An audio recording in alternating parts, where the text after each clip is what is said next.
Una discusión que comenzó con gritos terminó de la peor manera. Una mujer desesperada, un hombre herido y un crimen que cambiaría la vida de todos los involucrados. Lo que parecía una relación amorosa escondía un trasfondo oscuro de amenazas y violencia. Estás viendo en pantalla a María Elizabeth Tanús, la mujer que fue señalada de cometer uno de los asesinatos más horribles que ocurrió en México, pero de forma inesperada los motivos que tuvo para cometer su delito ha generado muchos cuestionamientos al respecto. Pero antes de iniciar, quiero enviar un saludo muy especial a una leyenda, a Ángela Jiménez, que me escribió gracias. Muchas gracias a ti por tu apoyo. Lo valoro muchísimo y espero que la vida te retribuya todo lo bueno que haces. Te envío un gran abrazo cósmico y cuídate mucho, mi leyenda. Ahora sí, la pregunta del día de hoy es: ¿alguna vez has tenido una discusión fuerte con tu pareja? ¿Qué ha pasado? ¿Cómo lo solucionaron? Cuéntame tu anécdota en la caja de comentarios.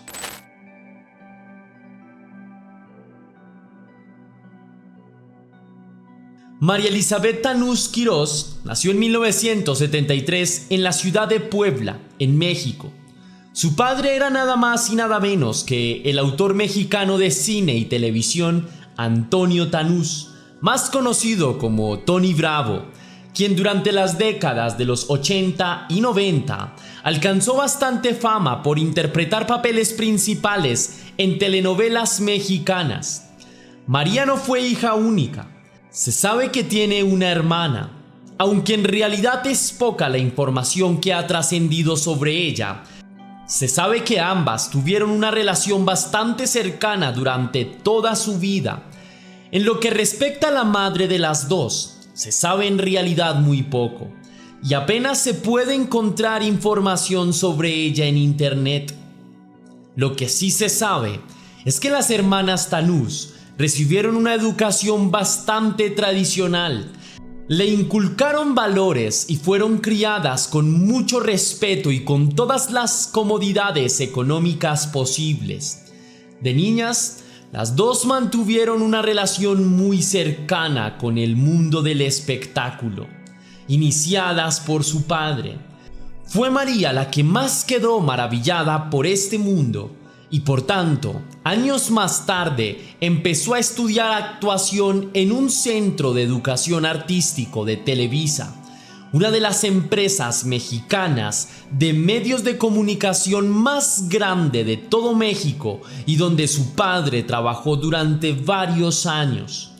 María intentó seguir los pasos de su padre y llegó a actuar en varias telenovelas, aunque su éxito estuvo muy lejos de alcanzar el éxito que tuvo su padre. Su carrera en televisión tuvo poca visibilidad, pero se dedicó a ello gran parte de su vida. En cuanto a su esfera íntima, María tuvo dos hijas. Una de ellas intentó seguir el legado de su familia y estudió modelaje. Según se sabe, la joven logró consagrarse en esta área, pero tampoco alcanzó el éxito de su abuelo. Respecto a la forma de ser de María, a menudo es descrita como una mujer bastante tranquila y divertida. Tenía una forma de ser bastante extrovertida y fue descrita como una buena hija, buena hermana y especialmente una excelente madre. Al margen de esto, poco se sabe de su vida personal, lo que nos lleva a empezar a relatar los hechos que desencadenaron la tragedia.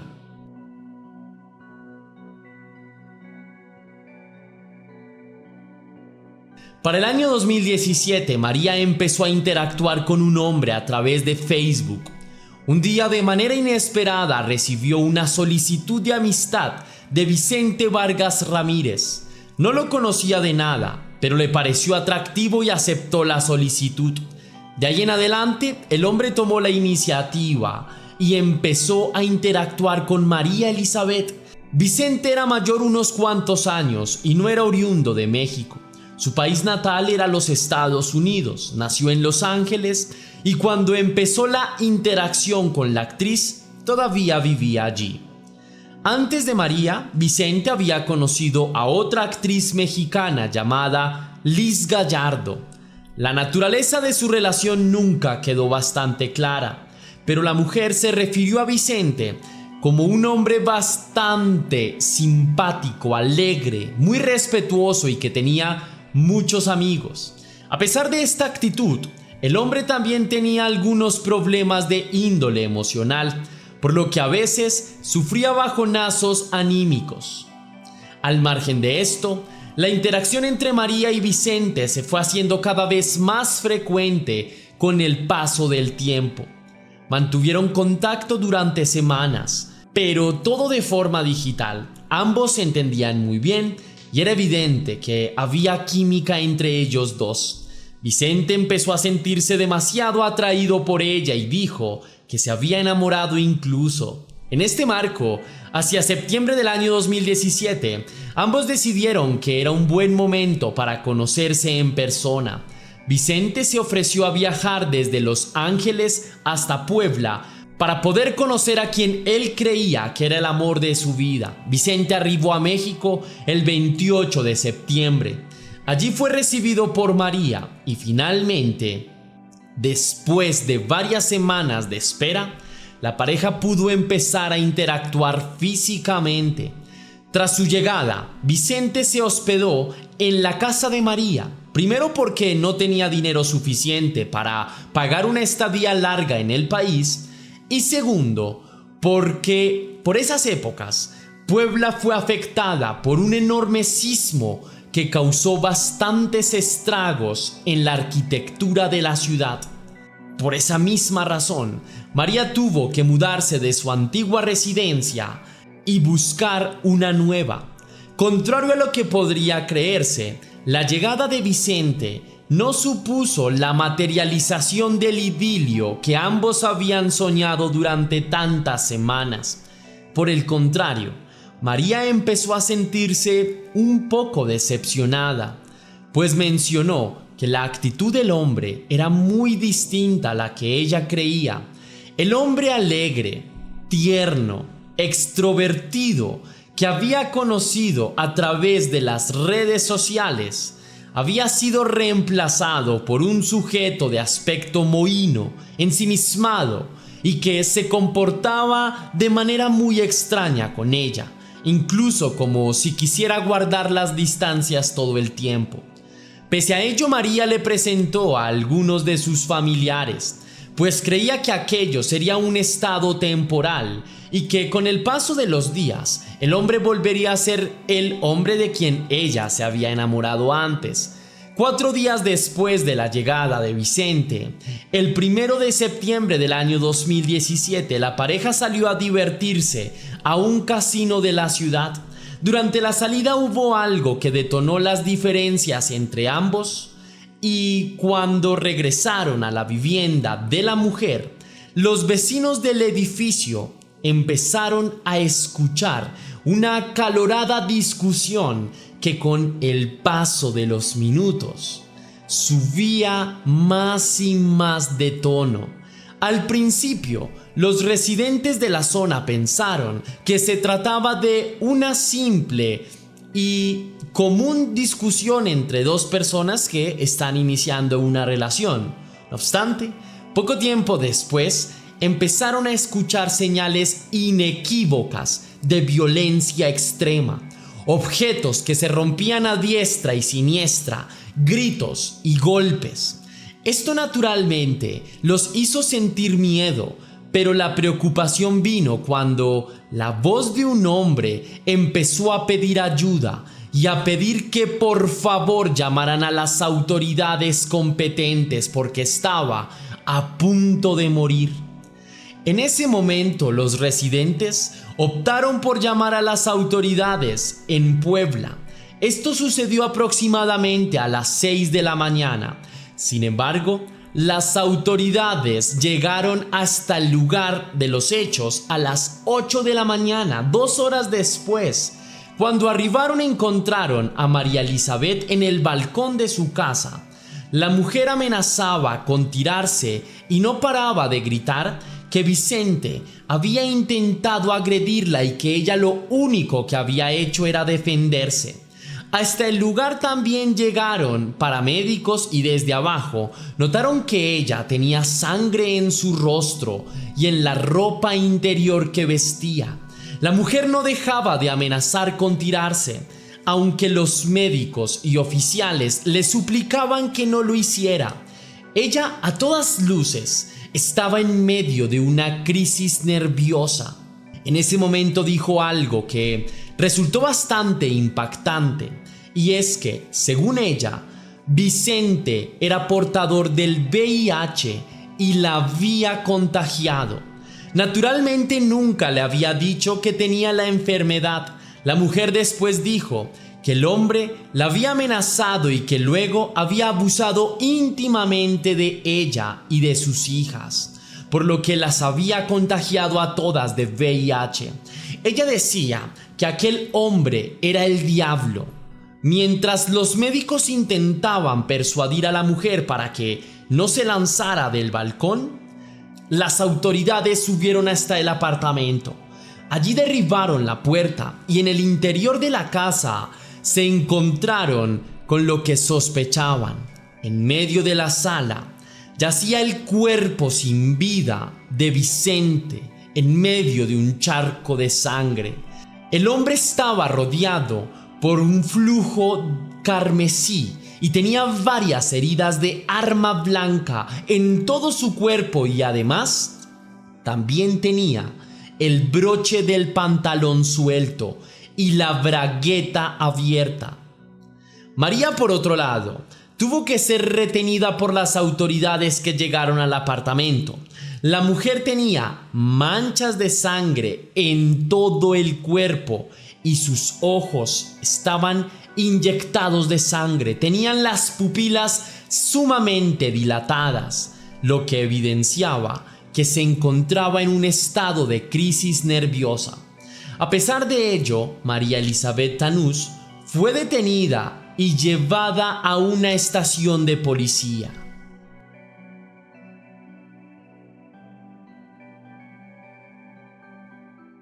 Tras la captura, María fue interrogada por las autoridades. La mujer, sin embargo, contó la misma versión, que había gritado desde el balcón de su apartamento cuando se encontraba en medio de la crisis nerviosa. Repitió que Vicente era portador de VIH, que durante el tiempo que habían interactuado nunca se lo había dicho y que luego había tenido relaciones íntimas con él. Después de esto, el hombre le dijo que le daba la bienvenida al club de los infectados. También le aseguró que jugaría con la vida de ella y que más tarde incluso abusaría de una de sus hijas. Mientras tanto, los investigadores forenses intentaban recopilar todos los datos necesarios.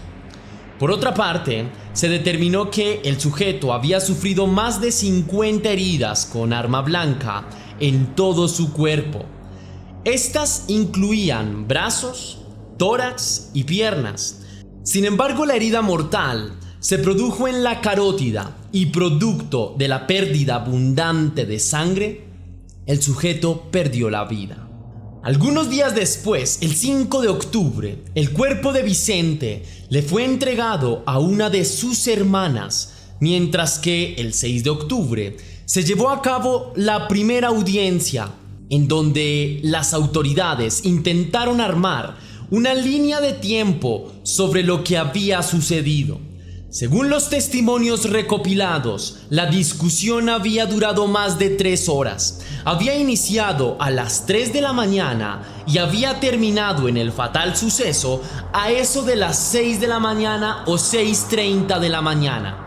Durante toda la audiencia, María se veía sumamente ansiosa, con un rostro bastante demacrado y con señales de preocupación evidente.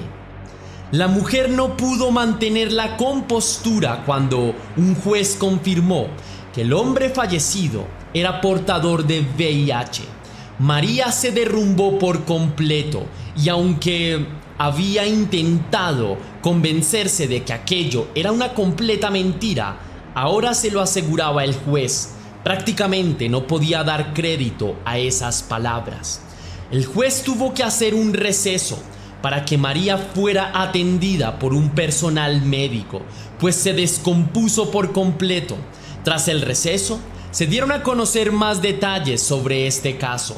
Entre ellos, se reveló que María también tenía varias heridas en su cuerpo, 8 en total, aunque ninguna de ellas se podía considerar grave. Por otra parte, también se determinó que tanto María como Vicente, para cuando tuvieron lugar los sucesos, había consumido bastante alcohol y otros estupefacientes. El relato de los residentes del edificio también resultó crucial, pues muchos de ellos señalaron que antes de escuchar los gritos de auxilio del hombre, habían escuchado la voz de este cuando decía que se iría de la casa. Después de esto, escucharon la solicitud de María, quien le pedía que no se fuera, a lo que el hombre aparentemente aceptó.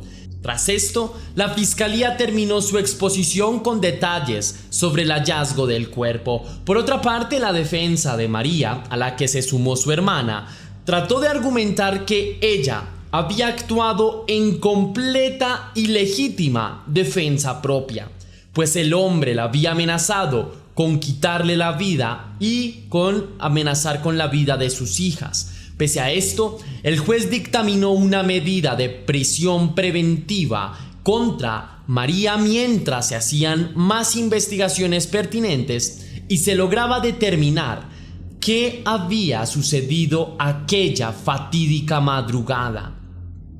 La mujer aceptó de buena manera la decisión del juez y en todo momento mostró compostura. Más tarde, fue trasladada al Centro de Reinserción Social de la ciudad de Puebla.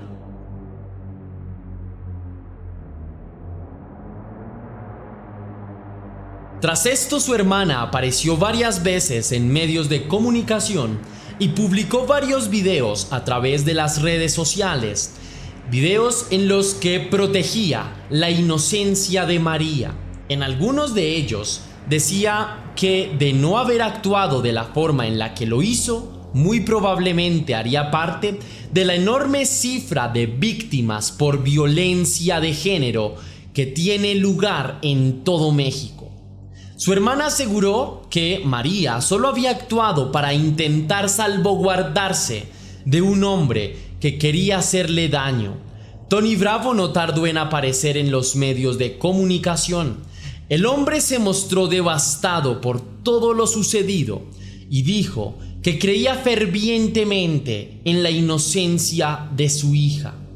Sin embargo, los internautas y la opinión pública no tardaron en analizar los detalles conocidos del caso.